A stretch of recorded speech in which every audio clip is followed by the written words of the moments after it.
The Flying Horse, Part 2. Hello, this is Elizabeth, and I'm back with the second and final part of the tale from the 1001 Nights, called The Flying Horse. If you have heard the first part, you will know that an inventor has presented the King of Persia with a horse that can fly. His son, the prince, has indeed flown away on it to Bengal, where he has found a beautiful princess. The guards discovered him in her chamber, and he was almost killed on the spot. The King of Bengal has agreed that instead he may die a noble death, fighting his masked guards in the morning. This is where the great storyteller, Scheherazade, left us last time. At first light, the King of Bengal reviewed the imperial guard as it lined up before his palace. The guard was 10,000 in number, and it bristled with spikes and swords. Banners fluttered in the wind, drums beat, horses stomped the ground, officers called out commands, troops wheeled and manoeuvred. It was an awesome sight, even for a seasoned general. On this day, the Imperial Guard was commanded to fight a single man, an idle young romantic, a foppish and foolish prince who had slipped into the chamber of a princess. The prince stood alone and faced the ranks of soldiers. The king stood on the wall of his palace and called out to him, "Now, Prince of Persia, bid farewell to the princess who you sought to marry without the consent of her father. Had you but asked my favour, I would have granted it gladly. Now you must ready yourself to receive the sharp points and swords of my army."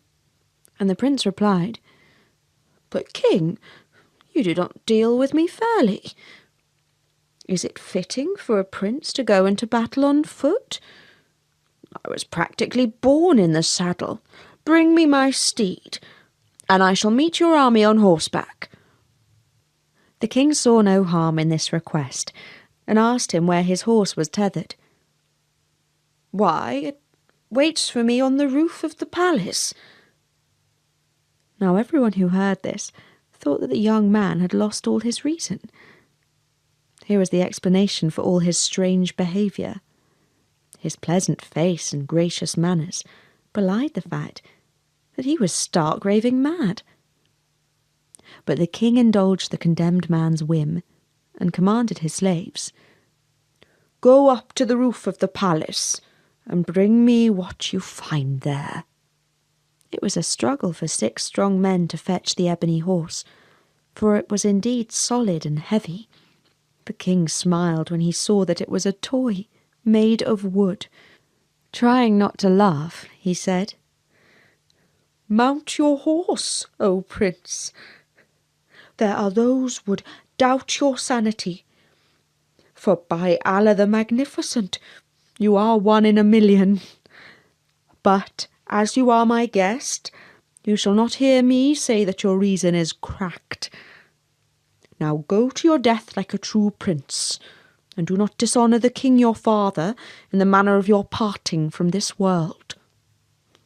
"Nor shall I," replied the prince, and with a flourish of his hat he leapt onto his horse. Once he was settled in the saddle, he turned the screw that would take the horse upwards in the air. All watched as it began to judder and rock, and its belly filled up with some sort of gas. Then, all of a sudden, it did what none of the onlookers expected. It took off into the air and flew above the heads of the army. When the king saw this, he had the presence of mind to call out, "Archers, shoot him down! Do not let the sorcerer escape. If you do, you shall all be sorry." A cloud of arrows took flight, but fell short of the magnificent horse, which, with its rider, was already heading for the sun. From the safety of the air, the young prince thought of the princess he had left behind, and said, By Allah, I shall not forget you, my dearest Sana, for that was her name. He also realised that his own father would be stricken with worry and grief for his safety, and he pointed his flying horse in the direction of Persia, from whence he had come only the day before. His heart was filled with gladness when he recognised the palace of his father from the air. But when he landed, it was a different story. The whole court was dressed in mourning clothes and grieving his loss. When he ran inside and found his father, mother, and sisters, great was the joy as they embraced and were reunited with the prince whom they thought had gone forever. There followed a week of feasting and celebration. Everyone in the kingdom took part. The Shah even ordered that the prisoners all be released.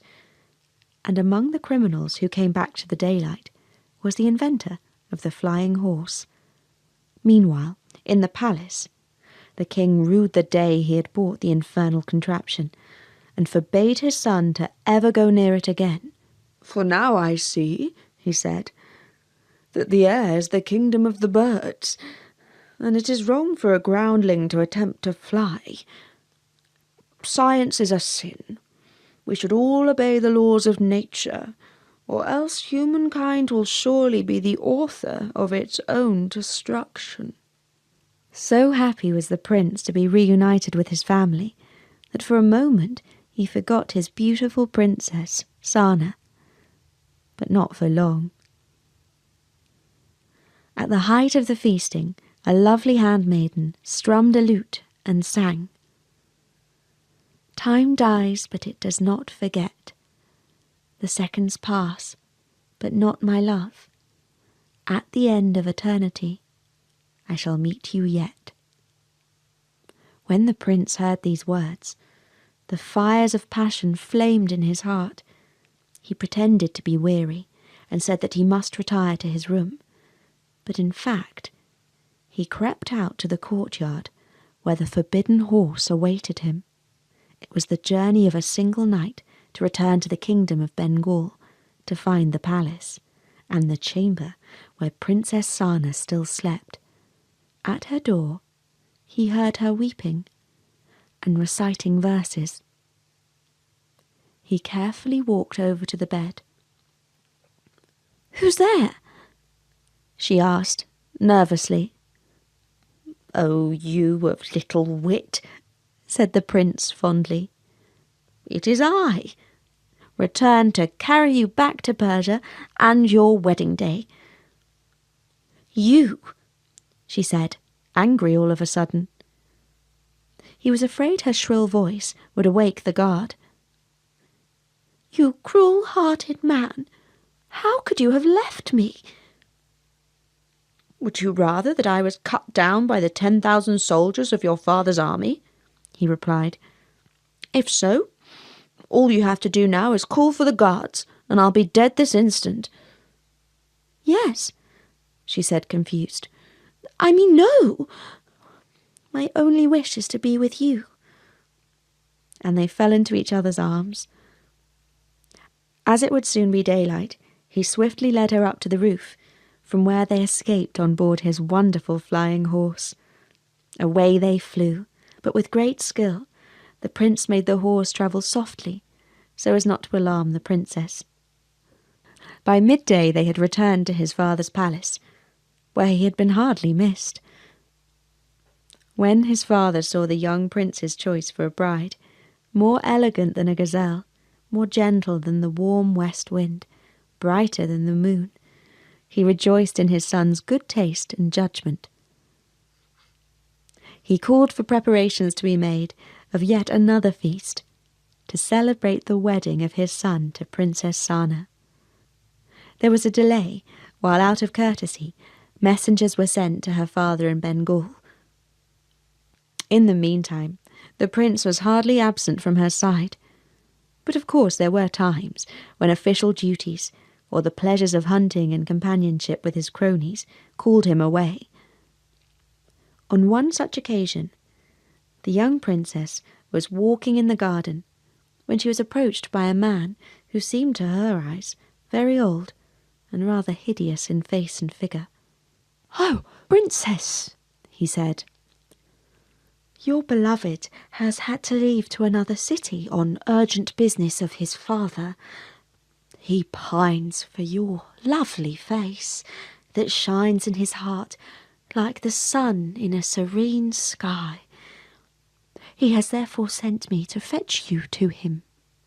The story made perfect sense to the young princess, and as she had already made one successful trip on the flying horse, she was not at all alarmed when the man asked her to climb on board it with him. Little did she know that this seemingly harmless old man was the cunning inventor of the machine, and that he still held a terrible grudge for the ungrateful way he had been treated by the prince and his father. Now he was after his revenge. He turned the screw on the neck of the horse, and up they climbed into the sky. On and on they flew. At last she asked, "Old man, when shall we see my prince, as you promised me? For in truth, I am starting to fear that your words hid a deceitful trick from me." And the inventor called back, "You shall never again set eyes on your prince, for royal he may be, but he is still a villainous rascal, a scoundrel, and a scallywag. He plagues the palace like a bedbug in a mattress. And his father is as fit to rule the kingdom of Persia as a jackal is to be lord of the jungle. He is as lovely as a boil on the posterior of an elephant. He has sucked my blood like a leech. I shall burn his heart as he has burnt mine." And so he went on, pouring curses on the heart of her beloved. The poor princess knew that she was doomed, and she wept and wailed as they flew. When he heard this, the inventor called out, "Do not cry, princess, for I shall marry you, and I am far better a man than he." At this she sobbed even more and cried out, "Alack, alas! For not only have I lost my prince, but I have left behind my father and mother too, and now their hearts shall be broken for the loss of me, their only daughter." Eventually, after they had flown for a day, they passed over a sparkling clear sea that was speckled with lovely islands with rocky cliffs and sandy beaches. At last they came to the mainland and settled down in a cool, gentle field where the grass was nibbled by goats and sheep. Here, in the land of the Greeks, they rested, for they were both hot and tired. As they slept, a king who was out hunting came across them. The Greek wondered at the strange horse and ordered his servants to wake the couple. "Greetings," called out the king. "Who are you? Where have you come from?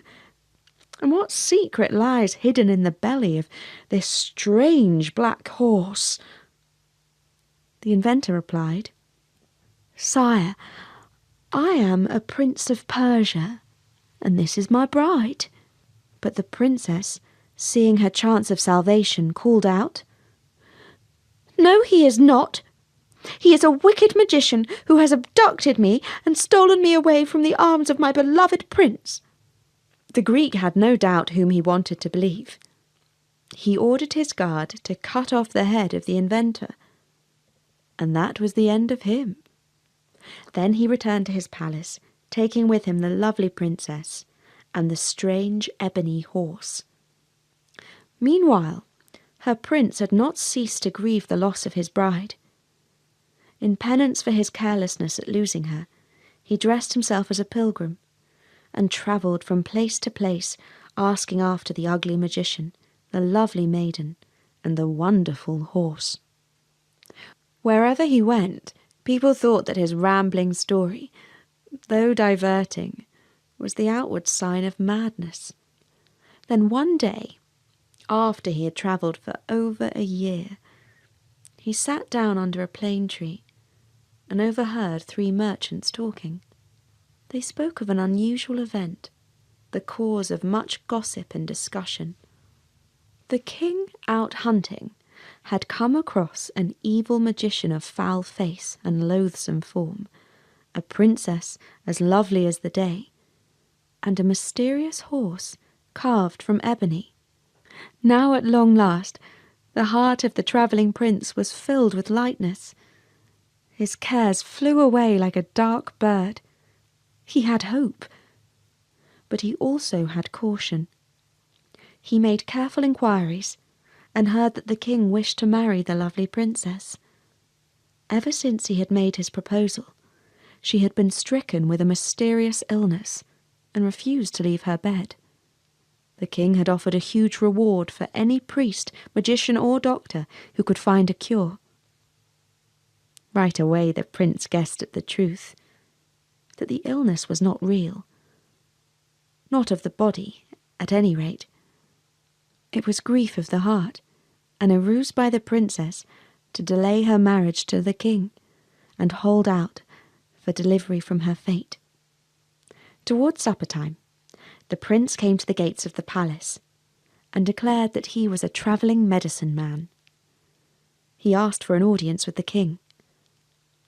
Under normal circumstance, he would have been turned away with a sharp kick in the behind. But at that time there were orders that anyone who claimed to have a cure for the princess would be granted a royal audience. When the prince came before the king, the courtiers saw his ragged clothes and heard his foreign accent. He said that he was Persian. The Greeks did not care for the Persians. They laughed and poured scorn on him. But by this time the king was close to despair. He had spent a fortune on astrologers, doctors, and the like, and all to no avail. He said, "I care not if he is Persian or from the moon. One more egromancer can do no harm." And he allowed the visitor to see the princess. She lay with her eyes closed, seemingly asleep. He knelt down and whispered in her ear, "Oh, darling of the universe, care of my life, do not fear, nor stir, nor make any sound. It is I, your prince. I have searched the 4 corners of the world, and now at last I have found you." In the morning he went to the king and advised that in his judgment the princess had been overtaken by the demons of madness. Fortunately, he had with him a cure. Powerful candles and fuel for the fire that would burn with sweet-smelling smoke and drive the demons from her body. The king was ready to give anything a try. He ordered the servants to dress the princess in lovely clothes and fine jewellery. They led her into the courtyard that was already cloudy with smoke of incense. The mystical horse stood by, like the statue of a god. The Persian visitor threw lumps of coloured coal on the fire. The smoke grew thick. It was hard to see anything. The smoke stung the king's eyes, and he began to rub them. When a few minutes later the smoke had cleared, the prince, the princess, and the wonderful horse had disappeared. Nobody had seen how the Persian mystic and the princess had climbed aboard the horse and flown away. Nor could they suppose that a day later they would be back in Persia, and that a week after that they would be married and live righteously and happily together until, at last, in their old age, the destroyer of everything took them away forever. And that was The Flying Horse from the 1001 Nights